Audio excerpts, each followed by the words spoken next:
Eu sou o Amílcar Correia e este é o P24. Angola, polícia aproveita protestos para perseguir ativistas. Os dias de tumultos em Angola provocaram pelo menos 22 mortos e quase 200 feridos.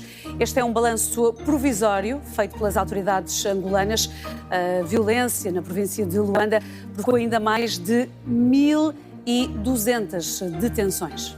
Luanda voltou à normalidade após os 3 dias de greve dos taxistas contra o aumento do preço dos combustíveis, que obrigou a encurtar rotas e a subida das tarifas. Os protestos estiveram relacionados com o aumento do custo de vida. Como escreveu no Público o ativista angolano Hitler Samu Suku, quem convocou o povo para as ruas em Angola tem um nome antigo, um rosto conhecido e um grito que não precisa de microfone. 2 pontos, a fome. Os protestos deram origem a violentos tumultos, pilhagens e confrontos que provocaram 22 mortos, 197 feridos e mais de 1.200 detenções só na província da capital, como ouvimos no som de abertura deste episódio, extraído de uma peça da RTP.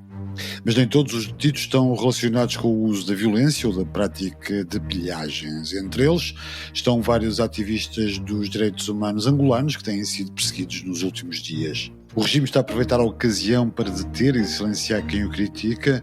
Este protesto social pode ter consequências políticas. Inês Amaral, investigadora do SES e ativista que acompanha de perto a situação angolana, é a convidada deste episódio. Bem-vindos ao P24, o seu dia começa aqui. Na Torre do Tombo, 12 caixas ficaram esquecidas durante décadas. Nelas, o passado escondido da PIDE em Moçambique. Tortura, desaparecimentos, abusos. Quando o cão mordia, o guarda-ramos dizia: "Deixa o cão tirar bife que ele está com fome." Este podcast revela os testemunhos que a PIDE tentou apagar. Relatos de mães, prisioneiros, médicos. Tenório dizia aos cipaios: "Leva no mato e mata." Os 2 cipaios levavam os presos para o mato e davam-lhes porrada, com paus. O que nós vamos fazer é revelar um manancial inacreditável de crimes. Do Jornal Público, PIDE-DGS em Moçambique, a descoberta das provas da violência e do terror. Uma série narrada por Ruben Martins, com investigação de Maria José Oliveira. Disponível em público.pt e nas principais plataformas de áudio. Inês Amaral, bem-vindo a este P24. O governo angolano está a aproveitar as manifestações devidas ao aumento do preço da gasolina no início desta semana para perseguir ativistas e adversários políticos. Quem são estes 1.200 detidos em Angola? Bom, eu acho que das notícias que nos chegam, notícias que são em primeira mão, mas também notícias que são depois trabalhadas pelos meios de comunicação e por alguns meios de comunicação que poderíamos dizer independentes ou ditos alternativos. As pessoas que estão a ser presas são todo o tipo de pessoas, não é? Ou seja, pessoas comuns que estão nas ruas, porque aquilo que nós estamos a ver aqui à distância e, portanto, de forma mais confortável, o que estamos a ver é um povo que está farto e, portanto, pessoas que passam fome. A ideia do vandalismo que está a ser passada não deixa de ser verdade, mas a maioria das pessoas não está a apoiar. A esmagadora maioria da população não está a fazê-lo. Na zona de Luanda, não é? Na cidade de Luanda, moram cerca de 10 milhões de pessoas. Não há 10 milhões de pessoas a apoiar. Portanto, há muitas pessoas presas, há pessoas comuns presas, há também ativistas presos, há pessoas que já foram presas ainda antes de começar esta onda grande de detenções nestes últimos dias, e eventualmente haverá, naturalmente, outro tipo de pessoas, nomeadamente possíveis adversários, mas não creio que neste preciso momento estejam presos adversários políticos, mas sim estão presos, sim, ativistas já, não é? E alguns há alguns dias. Isso refere-se apenas a Luanda ou é um bocadinho generalizado pelo país? Já começaram a haver relatos, e estou a reportar-me a relatos nas redes sociais dos ativistas, relatos de perseguições em Malange. Estas manifestações do início da semana não foram convocadas por ninguém, elas surgiram espontaneamente e estão relacionadas com os protestos dos taxistas devido ao aumento dos combustíveis, mas mesmo assim os ativistas estão a ser o bode expiatório. O governo de alguma forma aproveita esta conjuntura para tentar controlar algumas opiniões contrárias ao regime? Eu diria que, à distância, nós conseguimos perceber que algumas pessoas têm, não só dentro do país, como fora também do país, voz, mas sobretudo com o recurso às redes sociais, porque as redes sociais têm uma importância grande neste contexto específico, dos protestos, primeiro organizados e agora destas manifestações ditas orgânicas, não é? Estes protestos mais orgânicos, portanto, em que a população simplesmente sem organização acaba por sair à rua. Evidentemente que há pessoas, ativistas, que têm voz junto da opinião pública, não porque tenham uma agência política específica contra o regime, mas sim porque têm causas muito simples e objetivas, que são, obviamente, a promoção dos direitos humanos em Angola e tudo o que isso envolve. Isso envolve a liberdade de expressão, isso envolve a liberdade de associação, isso envolve uma série de coisas. Essas pessoas já foram privadas noutros momentos, neste momento mesmo, por exemplo, está preso o Osvaldo Caolo, foi preso ainda antes de começarem os protestos desta semana, foi preso há cerca de 2 semanas, penso que no dia 19 de julho, no dia em que estava convocada mais uma manifestação organizada, e manifestações que têm sido pacíficas, não é? Mas que foram desde a primeira manifestação reprimidas e, portanto, a população não pôde passar, as pessoas que protestavam e que se manifestavam não puderam passar determinadas zonas da cidade de Luanda. Houve também manifestação em Malange e noutras zonas do país. E, por exemplo, o Osvaldo Caolo está preso já há algum tempo, como eu dizia, por suposto incitamento ao ódio e à violência. Há relatos também, e o público noticiou, eu própria falei com a pessoa, a Laurinda Gouveia, que é uma ativista também muito conhecida. A polícia esteve na casa dela, a URPA, a União de Unidade de Reação e Patrulhamento, estiveram na casa dela, alegadamente para aprender, e agrediram o marido dela na segunda-feira, não é? O público noticiou isso mesmo. Então, obviamente que estas pessoas podem ser, de alguma forma, sim, um bode expiatório, mas eu diria que talvez possam ser, e não é de facto o meu lugar de fala, e portanto é a interpretação que eu faço, eu acho que talvez possam ser, sim, uma tentativa de as usar como um exemplo. E portanto atemorizar as pessoas, porque afinal até estas pessoas que são corajosas também são detidas e também estas pessoas são travadas. Inês, o seu lugar de fala é o das redes sociais. As redes têm uma ação específica neste protesto e os ativistas, através das redes sociais, conseguem ter uma influência que pode, de alguma forma, competir até com a própria influência da oposição política em Angola? Não necessariamente competir, porque são perspectivas diferentes e abordagens diferentes.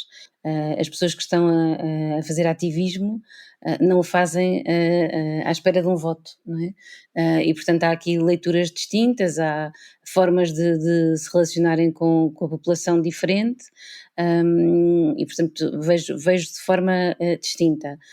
Mas naturalmente que o papel que os ativistas têm é imenso, mas depois, de uma forma geral, diria também que a população tem, não é? Ou seja, as redes funcionam, neste caso em Angola, como noutras circunstâncias, não há muito tempo em Moçambique, e em tantas outras geografias, e não precisamos de ir muito longe, porque também acontece em contextos próximos, e em Portugal isso também já aconteceu, não é?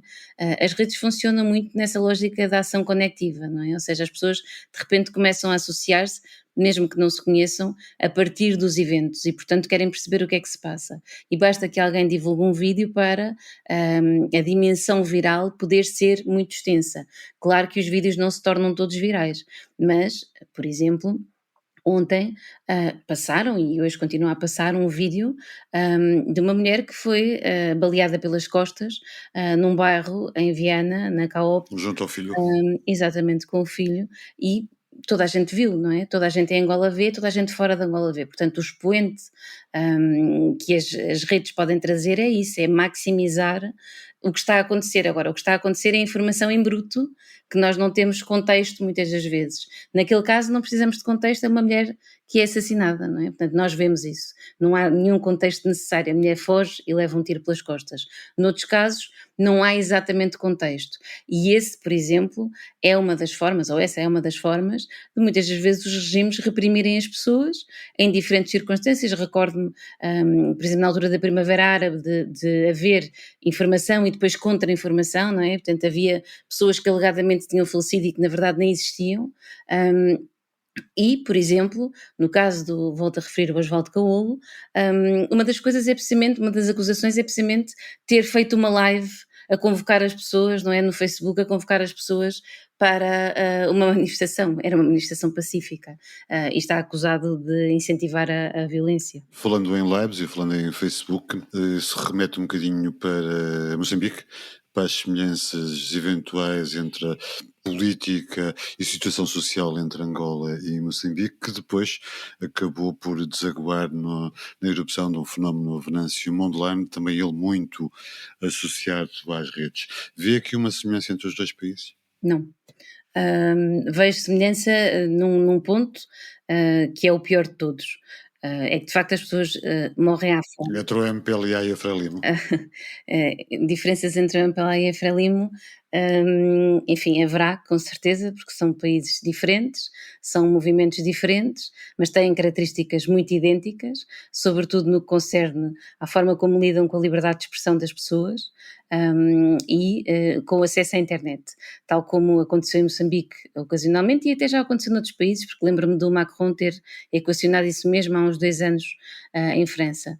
Também em Angola, numa das recentes manifestações organizadas, durante toda a tarde, uma parte da manhã e uma parte da tarde, não houve internet, por exemplo.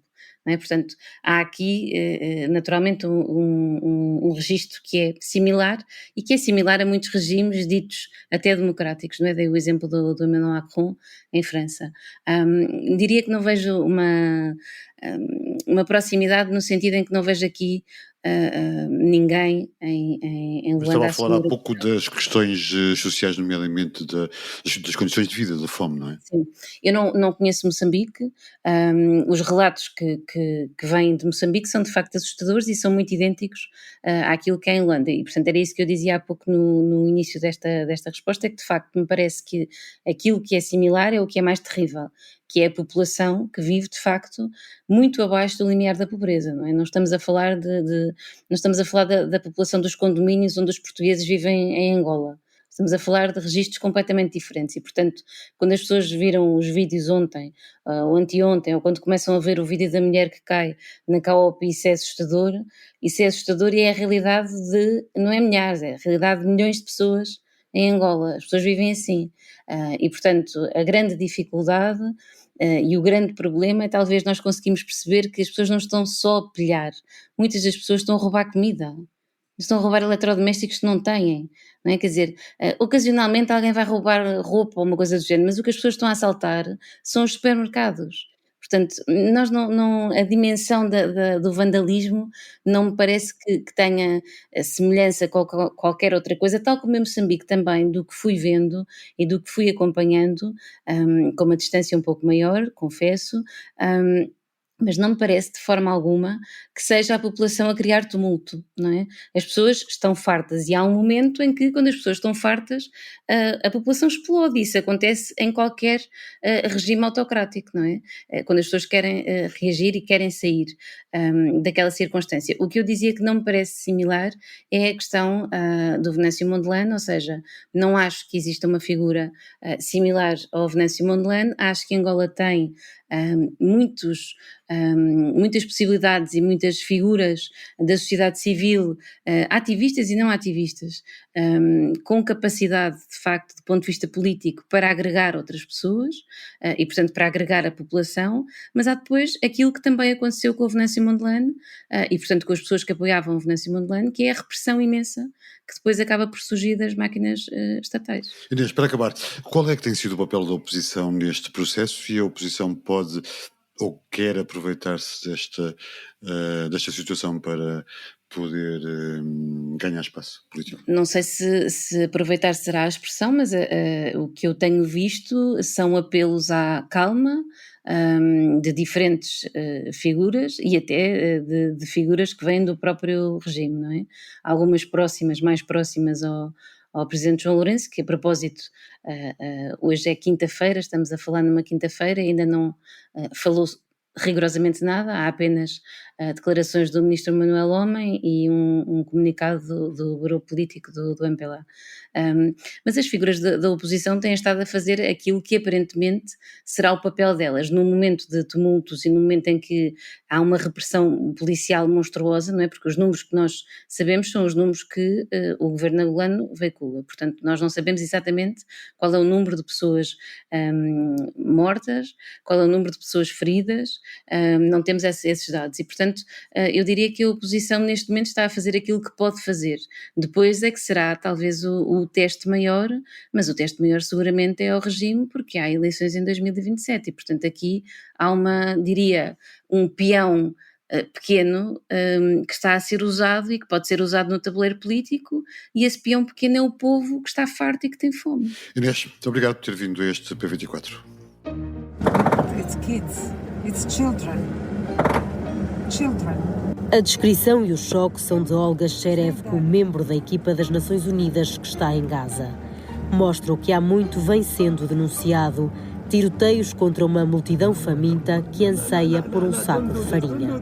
O governo português quer reconhecer o Estado da Palestina em setembro. O primeiro-ministro Luís Montenegro considera que estão reunidas as condições para o reconhecimento e vai ouvir partidos e Presidente da República para esse efeito. Entretanto, como ajudar os palestinianos em Gaza? Doar, protestar, partilhar. O bloqueio imposto por Israel faz com que seja cada vez mais difícil ajudar a população civil, mas há organizações que ainda estão a conseguir distribuir bens essenciais. Saiba mais em público.pt. Obrigado por ouvir a P24. Voltamos segunda-feira. Tenha um bom fim de semana.